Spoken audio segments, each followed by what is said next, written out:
Charlie, the kids, all those years ago. Charlotte snapped to attention. What? All of them, Michael and the others. They were taken from the dining room when no one was looking, and they were brought here. Carlton suddenly recoiled and moved toward the doorway, watched the walls as though they were crawling with invisible creatures. Dave, the guard, he brought them here. Carlton rubbed his arms like he was suddenly cold and squinted in pain. He put them into suits, Charlie, he said, his face twisting in sorrow or disgust. Charlie!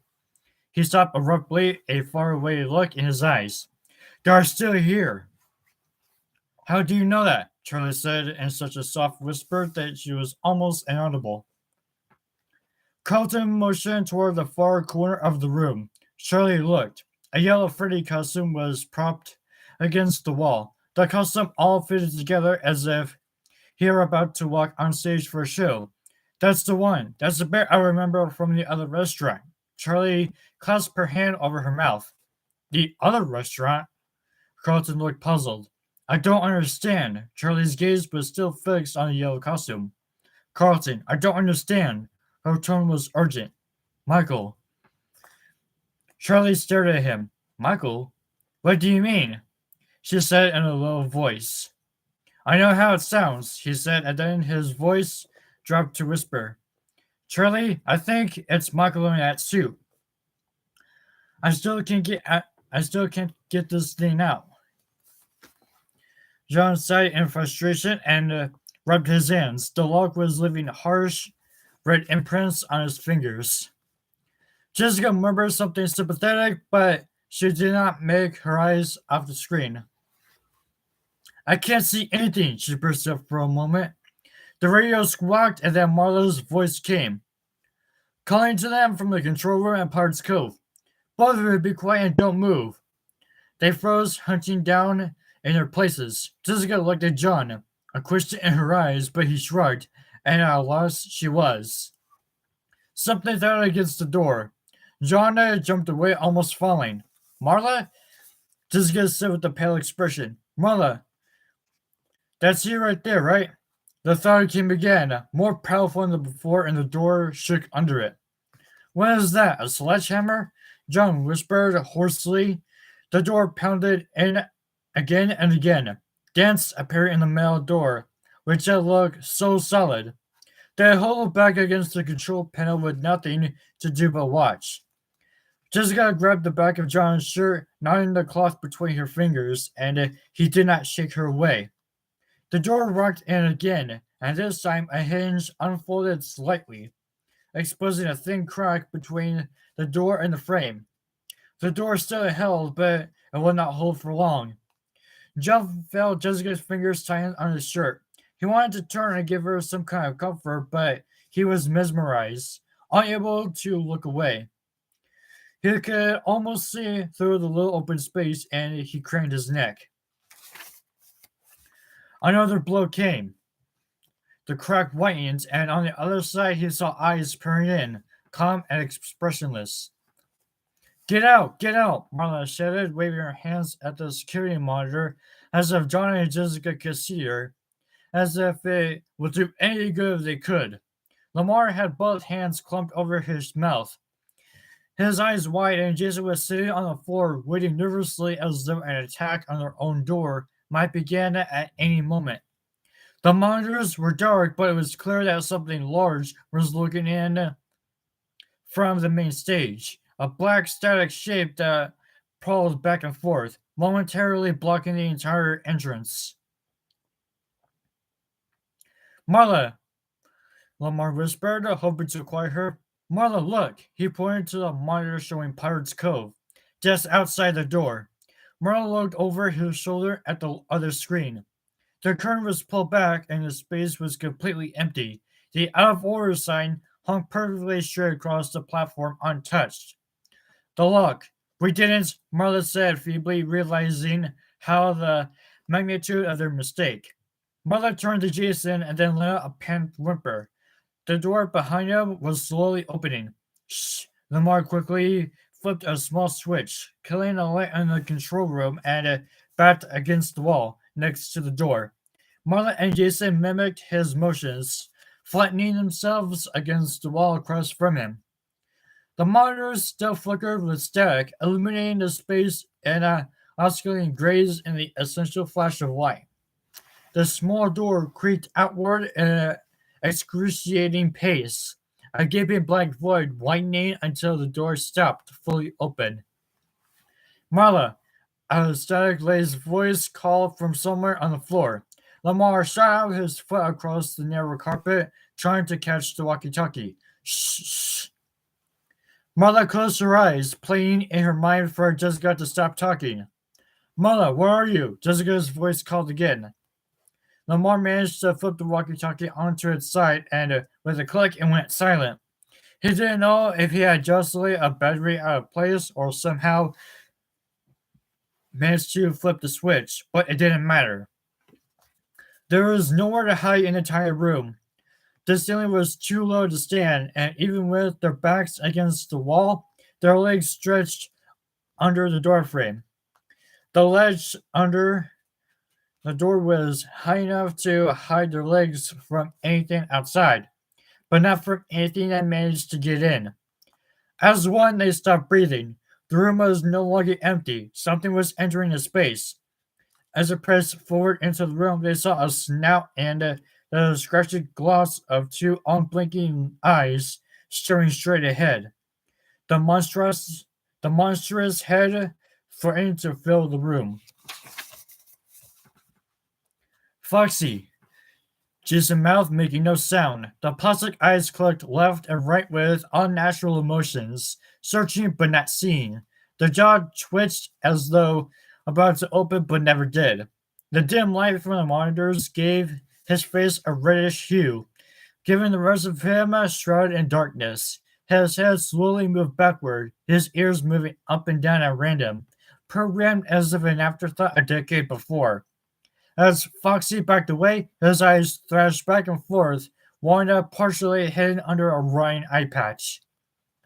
Marla held her breath, dreading the moment when the eyes were fixed on her. The head was almost out the door when the eyes clicked to the right and found Marla. The head stopped, its jaw frozen, slightly open. The plastic eyes remained on Marla, who sat in a terrified silence. After a moment, the head retreated, leaving a black and empty space. Jason darted forward to find the door outside and shut it. And Marla gave a weak grab at him, trying to stop him. He brushed past her, then stopped, kneeling in the doorway. He looked into the darkness, only now afraid of what must be there. He crawled slowly forward, his torso disappearing temporarily as he reached outside for the doorknob. Dana pulled himself back in and gently closed the door. Marla and Lamar closed their eyes and let a deep breath at the same time. Jason looked at them. He was almost smiling then. In a blur, the door burst open again and an ugly metal hook sank into his leg. He screamed in pain. Marla leaped to grab him, but she was too slow.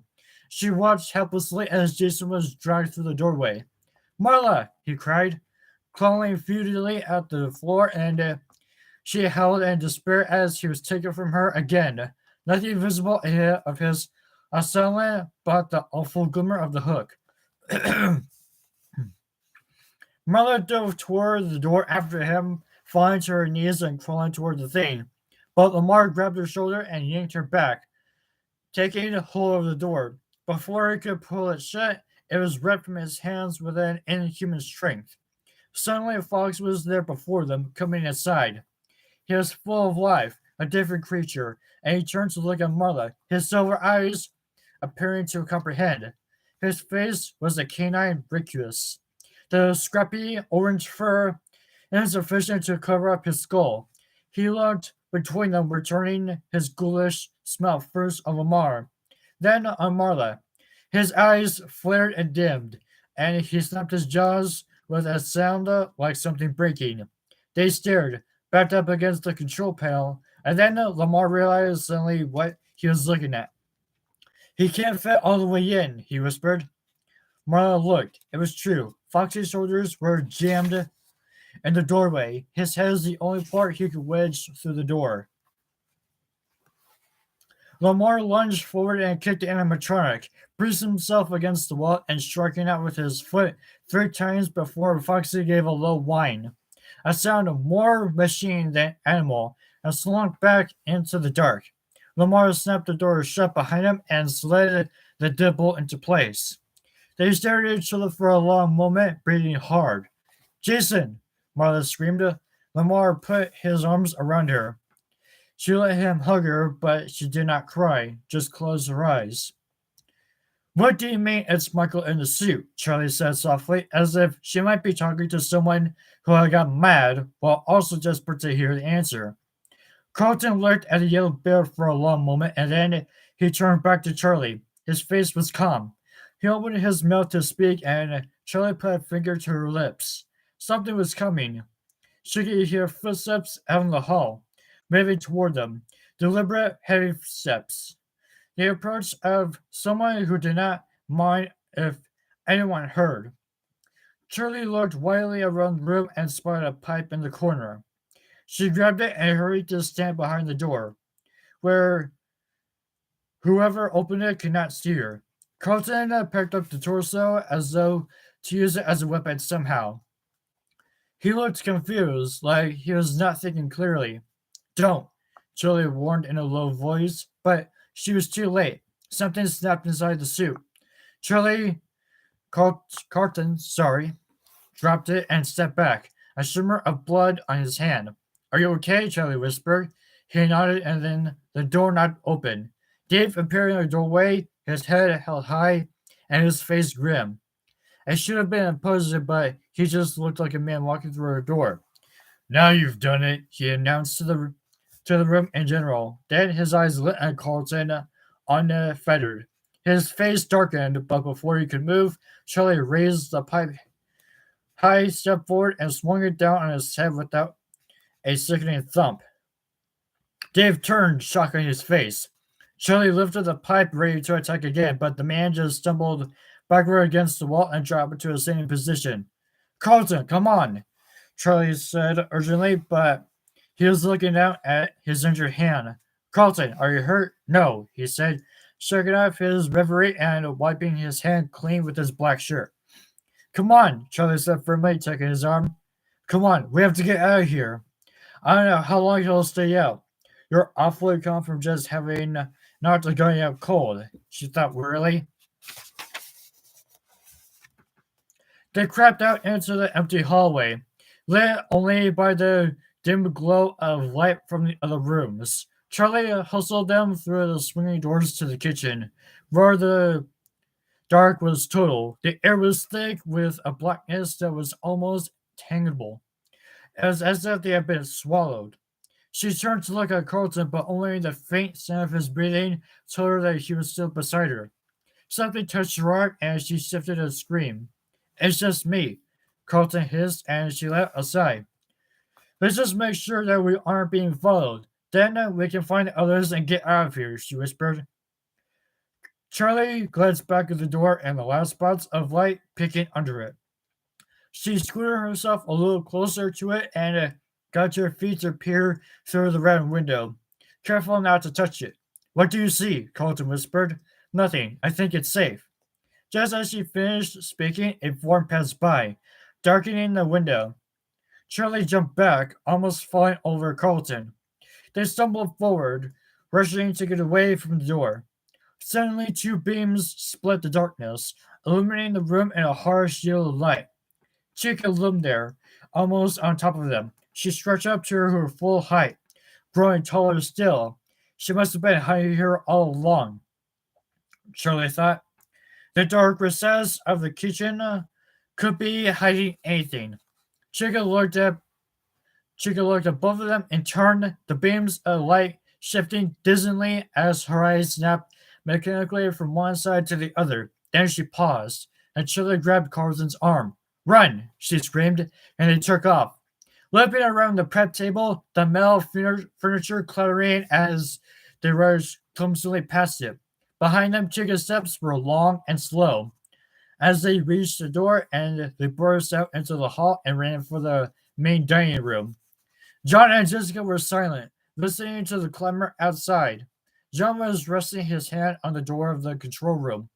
Whoever had been on the other side was gone, or at least was pretending to be. The lock had been wrenched out of the floor. John tried the knob, but the door, twisted out of shape, still stuck. Are you crazy? Jessica exclaimed, alarmed. What else are we going to do? John said calmly. Jessica didn't answer. John backed up against the control panel and gave the door a calculated kick, moving it an inch closer to opening. Here, let me, Jessica said, and before he could reply, she had delivered a kick of her own, the door again moving it just a little. They took turns, not speaking, until finally John kicked and the top hinge broke. John quickly wrestled the door the rest of the way off until he could crawl out. They hurried out and stopped. Exposed the main dining room, Jessica looked at the main stage in misery. It was empty. I don't think this is safer, she said, but John was not listening. Charlie, he cried, then covered his mouth with his hand too late. Charlie and Carlton were running up from the dark hallway at a furious pace. Come on, Charlie yelled at them, not slowing down as she passed, and John and Jessica ran after them as Charlie led them out of the dining room into the opposite hall, toward the storeroom they had come in through. Charlie ran down the hall with a purpose, stopping in front of a closed door and trying to get it open. Behind them loomed the open mouth of a pitch-black party room, a wide, empty space that could have hidden anything.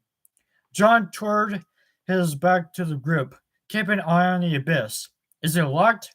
Carlton asked, an edge of rising panic in his voice.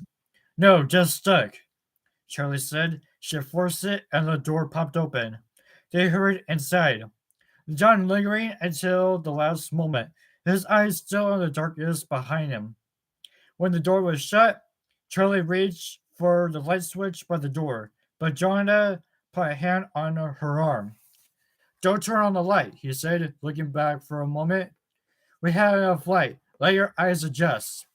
There was a window high up in the door, thick glass with a bubbling, frosted pattern that let a trickle of light and color into the room from the hallway.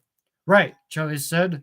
A light on in here could have marked them out clearly in the semi-darkness. She surveyed the room. It had been an office, though not one she remembered visiting often. She was not sure who had used it. There were cartons here and there on the floor, overstuffed to bulging papers, their lids perched sheepishly on top of the mess inside. There was an old desk on the corner, a greenish blue metal with visible dents on the surface. Jessica pushed herself up onto sat on it. Lock the door, Jessica said in an irritated tone, and Charlie did. There was a button set into the knob, which she knew would be useless, and a flimsy bolt lock, the kind in bathroom stalls and pocket fences. I guess it's better than nothing, she said.